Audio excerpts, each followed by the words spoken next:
Hello friends, my name is JJ. So the other day I made a video exploring a simple question. Why is so much American candy fruit flavored? And why are these 5 fruits in particular so popular? As far as I was able to learn, the rise of fruit flavored candy in the early 20th century mirrored the rise of fruit as a popular part of the American diet more broadly, which is to say, as certain fruits started to be grown and eaten more in the United States, so too did Americans naturally want candies that tasted like oranges and cherries and strawberries and all of the other things they had recently grown to love. But of course, not everywhere in the world has the same taste as America, because not everywhere in the world has the same food history as America. And what I learned from the comments to that video is that many countries of this world have in fact developed their own discrete concept of the flavor canon in terms of what are their standard flavors that they expect things like candy or soda or other sweets to taste like. So let us now take a little tour of the flavors of the world.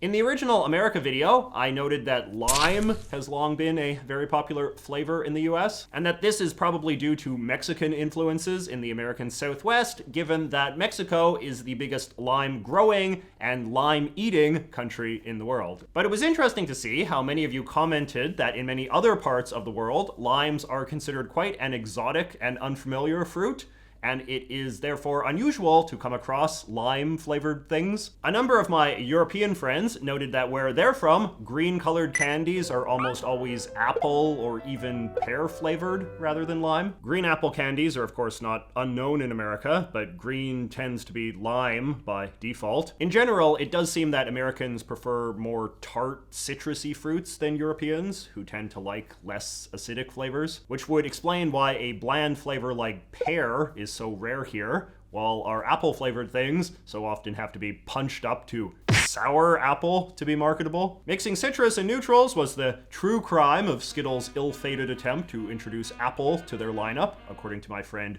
Scootenand. A mixed fruit candy should be able to mix and match any and all of its flavors without them clashing, and green apple just the whole vibe up. My German friend FFF, meanwhile, says, the green equals limes part is really weird to me. In Germany, one of the first flavors you associate with green is Waldmeister. Wikipedia translates it as sweet woodruff, a small herb that tastes similar to cinnamon. Other German viewers described Waldmeister as having a floral, soapy, or even grassy taste. The plant has been used in German sweets and folk remedies for centuries, but is much more controversial on this continent, where the US Food and Drug Administration considers it toxic and prohibits its use in food. But it's hardly the only popular European plant to get this designation, as we shall see. My friend Tacticus Prime, meanwhile, notes that in Japan, green-colored desserts are almost universally green tea flavored, and a number of you noted that in China, they have quite popular green candies that taste like guava. But yes, overall, lime has failed to make much global traction. In fact, several of my friends were quick to observe that in many parts of the world, limes are so exotic that many languages don't even have a discrete word for them. They're just considered weird green lemons. In Latin American countries, however, where limes are king, it's the exact opposite, as my friend No Name explains. Here in Brazil, and I imagine most of Latin America, things are definitely a bit different. Lemon flavor, as Americans see it, is non-existent. At least here, limes are popularly just called lemons, specifically Tahiti lemons, to differentiate them from Sicilian lemons, which are the yellow ones and quite a bit more expensive. So green is always lemon flavored or lime flavored to Americans. Another Brazilian friend, Precisa, adds, I'm Brazilian and would say that the main fruit flavors in candy here are mostly the same as in the US, except there is never cherry. Red is always strawberry, or sometimes frutas vermelhas, red fruits. But it's almost never called cherry, which is a fruit most Brazilians have almost no experience with, since they don't grow here and are very finicky to transport over large distances. This idea of a single generic red fruits or fruits of the forest flavor is common in Europe as well, where these terms are often used to pitch a sort of generic berry flavor that supposedly combines strawberries, raspberries, blueberries, blackberries, and sometimes even the exotic American cherry into a single sweet taste. Blackcurrant is sometimes included in the fruits of the forest medley as well, particularly in the UK. Many of my British friends said that over there, blackcurrant is almost certainly considered one of their big 5 fruit flavors, usually in the place of cherry. One person described the taste of blackcurrant as a grape-like flavor, but turned up to 11, more like port wine than grape juice. Brits are regularly shocked that blackcurrant is so unheard of in America, given that blackcurrant flavored candies and soft drinks are such a staple part of British childhoods. But the reason for this, as you might know, is that blackcurrant spent much of the 20th century banned in the US as an invasive species. According to this article in Business Insider, blackcurrants are known to spread a fungus that kills pine trees, the backbone of America's timber industry, but a tree of much less commercial value in Europe. From what I understand, the ban is much less absolute these days because people have since developed disease-resistant breeds of blackcurrant, but the cultural barrier remains. When you haven't eaten something in 100 years, after all, it can be very difficult to change your tastes overnight. And speaking of cultural barriers, let us now break out of the Western bubble and talk about the glamorous foreign flavors of the East. My friend Kemra from Turkey says flower flavor is something that is used a lot in sweets and desserts in Turkey. We have candies made with rose, clove, and sometimes lavender flavors. A very common type of Turkish delight has rose flavor,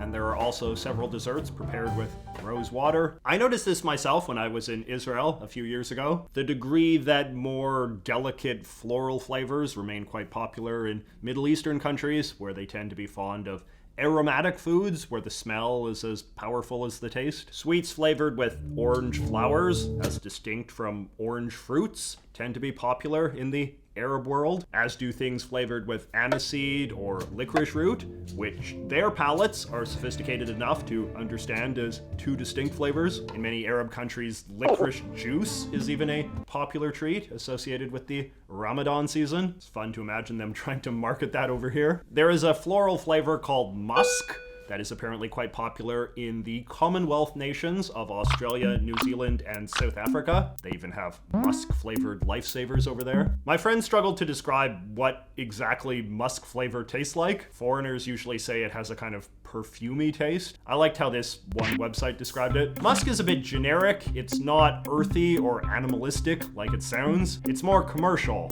like the incense from a store in the mall. My guess would be that this is some sort of colonial relic from a time in which floral and spice candies were more popular in Europe before the great fruit revolution of the late 19th century. My Indian friends, meanwhile, were in pretty solid agreement as to what flavor you cannot escape in that country: mango, as well as raw mango, which is apparently considered a distinct flavor as well over there. You can see that they have raw mango flavored Tic Tacs. The Indians seem to be pretty fond of fruit flavors in general, like orange and lemon and banana and grape, which I guess only makes sense since a lot of those fruits came from that part of the world in the first place. When I was Googling pictures of Indian candies, I came across this bag of Mentos Marbles, which are apparently a popular brand over there. The traditional bag contains strawberry, banana, orange, watermelon, and mango. But then they also have this sour edition that has orange, lemon, and tamarind. Tamarind is not a fruit that I was very familiar with, but I was able to buy a